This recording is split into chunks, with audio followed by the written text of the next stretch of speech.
तो राधे राधे बच्चों, मैं हूं निर्देश एससीजी इंस्टीट्यूट से। बेटा आज हम जो है बेटा सॉल्यूशन चैप्टर के कुछ मोस्ट इंपोर्टेंट न्यूमेरिकल इस वीडियो में कवर करेंगे, तो वीडियो को पूरी देखना। अगर आपको न्यूमेरिकल पोर्शन में दिक्कत है सॉल्यूशन चैप्टर के, तो ये आपके लिए ही वीडियो है। वीडियो पूरी देखना, तभी आपको समझ में आएगी। चलो बेटा शुरू करते हैं। तो सबसे पहला क्वेश्चन हमारे पास, calculate the mole fraction of ethylene glycol. आपके पास फॉर्मूला दे रखा है C2H6O2 in solution containing 20% of C2H6O2 by mass. यहाँ पर ध्यान से देखो, आपसे क्या है बेटा, मोल फ्रैक्शन निकलवाया गया है, वो भी किसका बेटा है, इथाइलिन ग्लाइकोल का। तो इथाइलिन ग्लाइकोल का मोल फ्रैक्शन निकालने का फॉर्मूला क्या होगा, देखो बेटा C2H6O2 क्या होता है हमारे पास मोल फ्रैक्शन, एज भी होता है कि कोई भी अगर एक सॉल्यूशन है बेटा, उस सॉल्यूशन में दो कंपोनेंट प्रेजेंट होते हैं। कौन कौन से, जैसे मान लो कि कम मात्रा में क्या है हमारे पास, सॉल्यूट प्रेजेंट है, और ज्यादा मात्रा में क्या है बेटा, सॉल्वेंट प्रेजेंट होगा। तो सबसे पहले तो आपको यह पहचान करना पड़ेगा क्या सॉल्यूट है इस क्वेश्चन में और क्या सॉल्वेंट है। अगर मैं बात करूं बेटा, calculate the mole fraction of ethylene glycol in solution, बहुत ध्यान से समझेंगे बेटा, ठीक है। तो इथाइलिन ग्लाइकोल जो है वो सॉल्यूशन में प्रेजेंट है, तो वो क्या किस तरह से बिहेव करेगा बेटा, हमारा सॉल्यूट की तरह बिहेव करेगा। तो C2H6O2 हमारा क्या हो जाएगा बेटा, सॉल्यूट हो जाएगा। जब भी कोई भी चीज मिक्स हो रही होती है, सॉल्यूशन बनाती है, तो हम कंसीडर करते हैं बेटा कि वो सॉल्यूशन जो है वो वाटर में मिक्स हो रहा है, ठीक है। तो सॉल्वेंट जो होगा वो क्या होगा हमारे पास बेटा, H2O मतलब वाटर होगा। क्लियर हो रही है बात। नाउ आपको क्या निकालना है बेटा, मोल फ्रैक्शन ऑफ C2H6O2 क्या होता है हमारे पास formula, number of moles of ethylene glycol upon में number of moles of ethylene glycol plus में नंबर ऑफ मोल्स ऑफ पानी या H2O, ठीक है। तो यही फॉर्मूला होता है।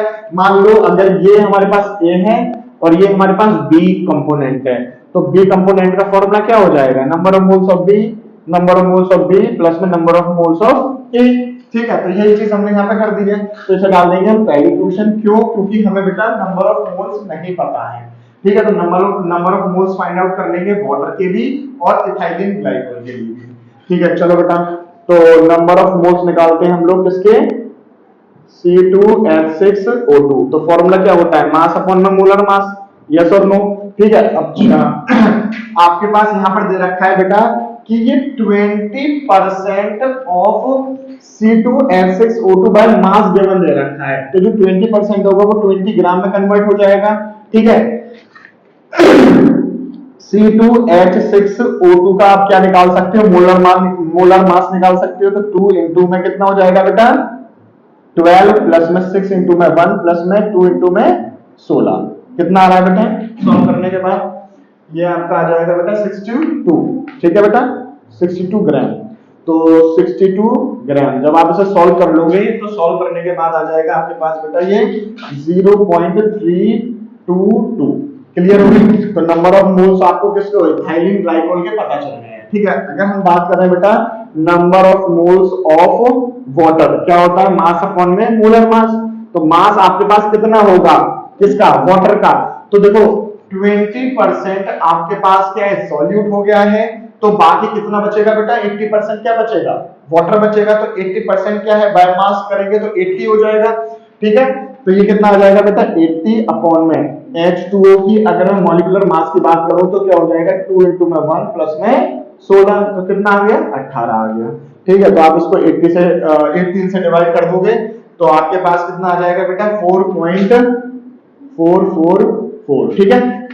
तो ये वैल्यूज भी पता चल गई हमें, ये भी पता चल गई। इसको इक्वेशन नंबर 1 में पुट कर दो, ठीक है। एक बार देखना वीडियो में नीचे लिखना है बेटा, ठीक है। चलिए from equation number 1, from equation number 1, तो ये क्या निकल के आ जाएगा, मोल फ्रैक्शन ऑफ C2H6O2 बराबर में इसका मोल कितना निकल के आएगा बेटा, नंबर ऑफ मोल्स 0.322 अपॉन में 0.322 प्लस में 4.444। जब आप इसको सॉल्व कर लोगे तो आपके पास बेटा आंसर आ जाएगा 0.068, ठीक है बेटा। अब आपसे जो है मोल फ्रैक्शन ऑफ इथाइलिन ग्लाइकोल के ही निकलवाए गए हैं, ठीक है।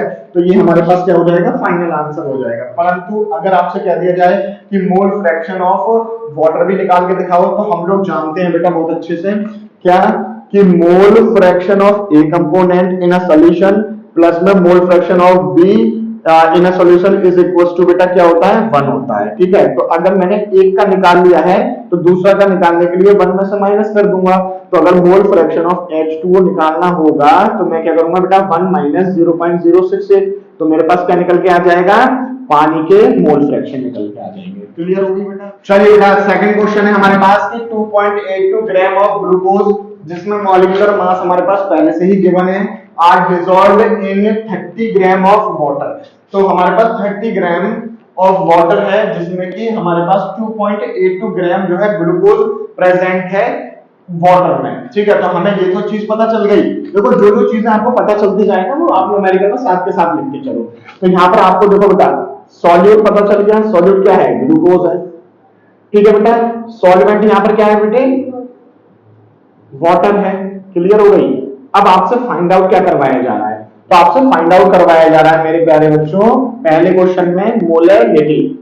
तो सबसे पहले आप तो पहले फॉर्मूला लिख लो। तो मोलैलिटी का फॉर्मूला क्या होता है, number of moles of solute upon में क्या हो जाएगा बेटा, मास ऑफ सॉल्वेंट, और किसमें बेटा, केजी में लेते हैं। ठीक है, तो हमें नंबर ऑफ मोल्स तो फाइंड आउट करने ही पड़ेंगे। तो सॉल्यूट हमारे पास ये है। ठीक है, तो चलो इसके मोल्स फाइंड आउट कर लो। तो ग्लूकोज क्या होता है, मास अपॉन में मॉलिक्यूलर मास। तो मास आपको इसका कितना दे रखा है बेटा 2.82 अपॉन में मॉलिक्यूलर मास कितना है 180 है। ठीक है बेटा, चलिए, और मास ऑफ सॉल्वेंट आपको कितना दे रखा है बेटा 30 ग्राम दे रखा है। क्लियर हो गई अभी बात?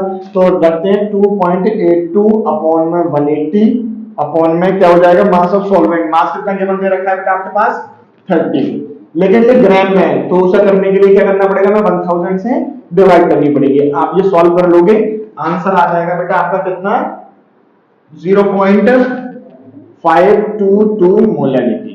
क्लियर हो गई बेटा? ठीक है, चलिए सेकंड क्वेश्चन देखते हैं। कैलकुलेशन पे फोकस हम इसलिए नहीं कर रहे हैं बेटा, टाइम बहुत ज्यादा लग जाएगा, वीडियो बहुत ज्यादा लेंथी हो जाएगी। तो जब आप ये कर रहे होंगे कॉपी पेन लेके बैठे होंगे तो ये कैलकुलेशन आपको खुद से सॉल्व करनी है। ठीक है, चलिए, मोल फ्रैक्शन हमें ग्लूकोज का निकालना है तो और वाटर का निकालना है। तो ग्लूकोज का निकालने के लिए क्या करा जाएगा बेटा, ध्यान से देखेंगे। तो मोल फ्रैक्शन ऑफ ग्लूकोज क्या होता है, formula number of moles glucose upon में number of moles of H2O plus में number of moles of glucose. ठीक है बेटा, तो number of moles of glucose हमने किसके निकाले थे, ग्लूकोज के तो निकाल चुके थे, लेकिन हमें पानी के भी चाहिए होंगे वाटर के। तो NH2O में क्या हो जाएगा, मास अपॉन में मोलर मास। ठीक है बेटा, मास आपको कितना गिवन दे रखा है 30 दे रखा है। तो 30 ग्राम अपॉन में इसका कितना होता है बेटा मोलर मास 18 होता है। ठीक है, तो ग्लूकोज का निकाल रहे हैं। तो ग्लूकोज का हमारे पास कितना आया था बेटा 2.82 अपॉन में 180 अपॉन में कितना आ जाएगा बेटा 2.82 अपॉन में 180 प्लस में, चलो वाटर का ही है ना यहाँ पर, चलो ऐसा कर दिया, ये चीज मैंने पहले लिख दिया, ये चीज मैंने बाद में लिख दी, कोई दिक्कत नहीं है। ठीक है, 30 अपॉन में 18। ठीक है, अब यहाँ पर थोड़ा सा लेंथी पड़ जाएगा तो आप क्या करना बेटा, इसको यहाँ पर डिवाइड करके पॉइंट पर पहले ही आना, डेसिमल में पहले ही आना, इसको भी सॉल्व कर लेना, वो वैल्यूज आप यहाँ पर रख लेना। ठीक है, तो प्लस करने में आसानी होगी। तो इसका जो फाइनल आंसर आ रहा है वो कितना आएगा बेटा 0.009। ठीक है, 0.009। लेकिन मैंने आपको पिछले क्वेश्चन में बताया था कि अगर आपको वाटर का निकालना होगा तो आप क्या करोगे बेटा 1 में से क्या माइनस कर दोगे, ग्लूकोज का माइनस कर दोगे। ठीक है, तो 1 माइनस 0.009 क्या निकल के आ जाएगा बेटा आपके पास, वाटर का मोल फ्रैक्शन निकल के आ जाएगा। क्लियर हो गई? आप नोट कर सकते हो। चलो बेटा, हमारे पास थर्ड क्वेश्चन दे रखा है कि calculate the molality of pure water density आपके पास गिवन दे रखी है। तो डेंसिटी बराबर में कितनी दे रखी है 1 दे रखी है। ठीक है बेटा, अच्छा अब आप ये देखो कि डेंसिटी है तो आप क्या नाम है मास निकाल सकते हो, मास of 1000 ml of pure water। तो मास बराबर में क्या हो जाएगा, डेंसिटी इनटू में वॉल्यूम, डेंसिटी 1 दे रखी है। ठीक है, और क्या नाम है जो है वॉल्यूम कितना हो जाएगा 1000 हो जाएगा। तो ये कितना आ गया बेटा 1000 ग्राम आ गया। ठीक है, मास आपको पता चल गया है। अच्छा, नंबर ऑफ मोल्स निकाल लो, number of moles of water, pure water, ठीक है। तो मास अपॉन में मोलर मास होगा, यस और नो। तो मास कितना आया था बेटा हमारे पास 1000 ग्राम, मोलर मास कितना होता है 18 होता है। तो ये कितना आ जाएगा जब डिवाइड करोगे आप तो 55.55, ठीक है। ये जो 55.55 आए जब एक ही हमारे पास कंपोनेंट प्रेजेंट है सॉल्यूशन में, ठीक है, तो यही क्या हो जाएगा बेटा मोलरिटी, मोलरिटी हो जाएगी। तो जो नंबर ऑफ मोल्स निकल के आए हैं वही क्या हो जाएंगे हमारे पास मोलरिटी हो जाएगी, ठीक है। तो molarity of pure water will be 55.55, ठीक है बेटा। तो इसका आंसर हो जाएगा। चलिए बेटा फोर्थ क्वेश्चन देखते हैं, छोटा सा क्वेश्चन है लेकिन इंपॉर्टेंट है।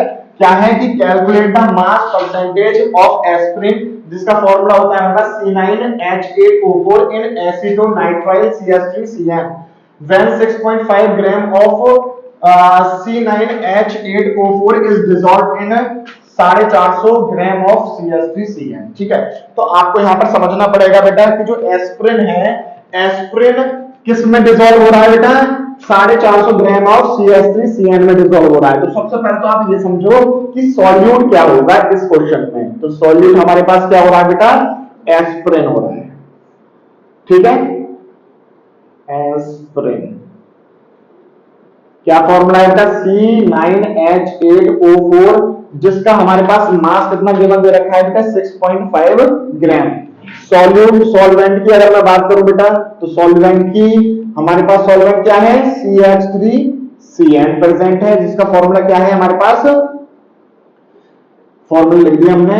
और ये कितना है 450 ग्राम, क्लियर हो गई।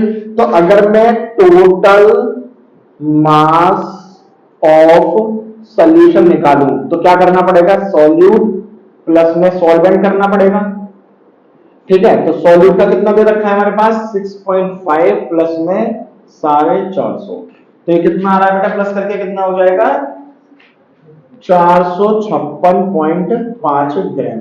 ये आपको क्या मिल गया बेटा टोटल मास मिल गया किसका सॉल्यूशन का। अब हमें फाइंड आउट क्या करना है बेटा मास परसेंटेज ऑफ सॉल्यूट, जो क्या है हमारे पास बेटा एस्पिरिन है, क्योंकि एस्पिरिन ही हमारे पास क्या है सॉल्यूट है।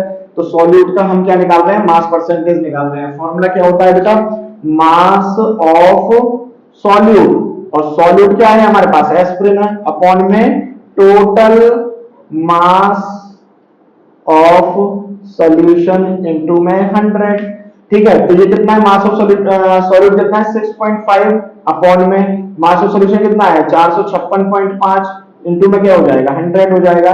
जब आप ये सॉल्व कर लोगे तो आपके पास फाइनल आंसर आ जाएगा कितना बेटा 1.424%, ठीक है। तो ये आपके पास आया है बेटा मास परसेंटेज ऑफ एस्पिरिन, ठीक है। तो ये इस तरह से क्वेश्चन नंबर 5 देखो, और इस क्वेश्चन नंबर 5 पर जो है बेटा इंपॉर्टेंट लगा लेना, ठीक है।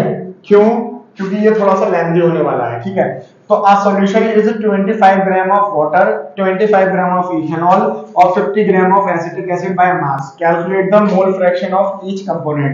अगर ये क्वेश्चन आया तो बेटा 5 मार्क्स का ही आएगा, बहुत लेंथी क्वेश्चन है। चलो देखते हैं किस तरह से सॉल्व कर सकते हैं। देखो ये जो हमारे पास परसेंटेज दे रखे हैं ये एक्चुअल में क्या है कि मान लो कोई भी एक सॉल्यूशन है उसमें 25% जो है वाटर है, 25% इथेनॉल है और 50% जो है क्या है एसिटिक एसिड है। तो ये एक्चुअल में इनका कंपोजिशन बता रहा है कि कितने कितने परसेंटेज में ये गिवन है हमारे सॉल्यूशन में। तो हम क्या करेंगे बेटा जो टोटल सॉल्यूशन है वो कितना मान लेते हैं बेटा 100 ग्राम मान लेते हैं। तो हमारे पास जो है मास ऑफ वाटर जो है वो कितना हो जाएगा बेटा 25 ग्राम हो जाएगा, ठीक है। मास ऑफ इथेनॉल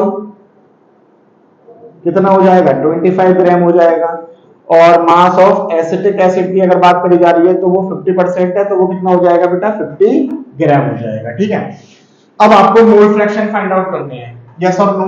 तो जरा ध्यान से देखना, मैं मोल फ्रैक्शन ऑफ वाटर की अगर बात करूं तो आप कैसे निकालोगे number of moles of water upon में number of moles of water plus में मोल्स ऑफ क्या है इथेनॉल प्लस में मोल्स ऑफ एसिटिक एसिड, ठीक है। ऐसा करके लिख दिया है। तो आपको टोटल मोल्स चाहिए होंगे पूरे सॉल्यूशन में प्रेजेंट जो होंगे। तो हम क्या कर रहे हैं बेटा कि ना सबके मोल्स निकाल लेते हैं। तो number of moles of water, formula क्या होता है, मास अपॉन में मोलर मास। तो मास इसका कितना गिवन दे रखा है 25, अपॉन में मोलर मास कितना हो जाएगा 18 हो जाएगा। क्लियर हो गई। Number of moles of ethanol निकाल लेते हैं। इथेनॉल का फॉर्मूला क्या होता है CH3OH C2H5OH। क्या होगा बेटा C2H5OH। ठीक है।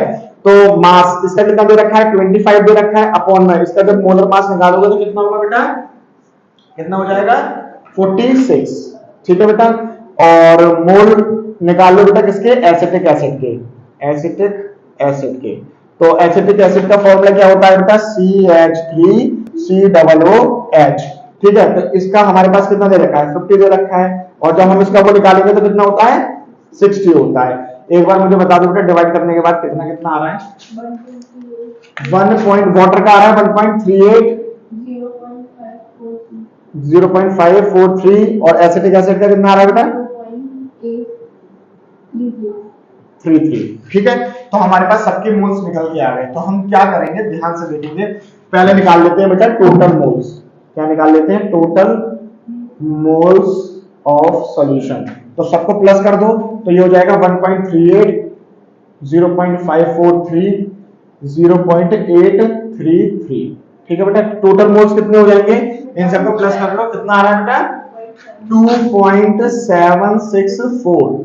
अब आपको ना बार बार ये चीज लिखने की जरूरत नहीं पड़ेगी। अब आप क्या काम करोगे बेटा, वाटर का निकाल रहे हो ना H2O का, तो इसके कितने आए थे आपके पास मोल्स वाटर के 1.38 और नीचे क्या आ जाएगा बेटा 2.764। कितना आ रहा है बेटा, आप खुद से निकाल के देखना। ठीक है। और जो है बस कैलकुलेशन करनी है। और अब निकाल लेते हैं इथेनॉल C2H5OH।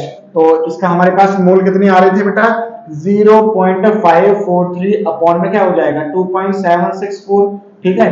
कमेंट सेक्शन में बताओ कितने कितने आ रहे हैं। ठीक है। और अगर बात करी जा रही है एसिटिक एसिड की CH3COOH, तो ये कितना हो जाएगा बेटा 0.833 अपॉन में 2.764। तो आप ये भी निकाल लेना। ठीक है। तो तीनों के कमेंट सेक्शन में बताओ कितने कितने वो आ रहे हैं। ठीक है। थोड़ी सी कैलकुलेशन बढ़ जाएगी, थोड़ा सा लेंथी हो जाएगा लेकिन आसान है। ठीक है। चलो तो इस वीडियो में बेटा हम 5 क्वेश्चन कवर करने वाले थे, तो ये इंपॉर्टेंट क्वेश्चन है। नेक्स्ट वीडियो जो आएगी बेटा उस वीडियो में हम कॉलिगेटिव प्रॉपर्टी के न्यूमेरिकल करेंगे, बहुत ज्यादा इंपॉर्टेंट है। ठीक है। कॉलिगेटिव जो प्रॉपर्टीज हैं हमारी उन पर बेस्ड न्यूमेरिकल जरूर बनते हैं, तो वो भी मैं समझाऊंगा कि कौन कौन से फॉर्मूले हैं, किस किस उन पर बेस्ड जो है न्यूमेरिकल कैसे बनते हैं। ठीक है। तो यहाँ तक अगर आपको जो है वीडियो इंफॉर्मेटिव लगी हो, काम की वीडियो लगी हो, तो लाइक करें, कमेंट करें और चैनल को सब्सक्राइब कर लें, अपने फ्रेंड्स के साथ वीडियो को शेयर करें। राधे राधे।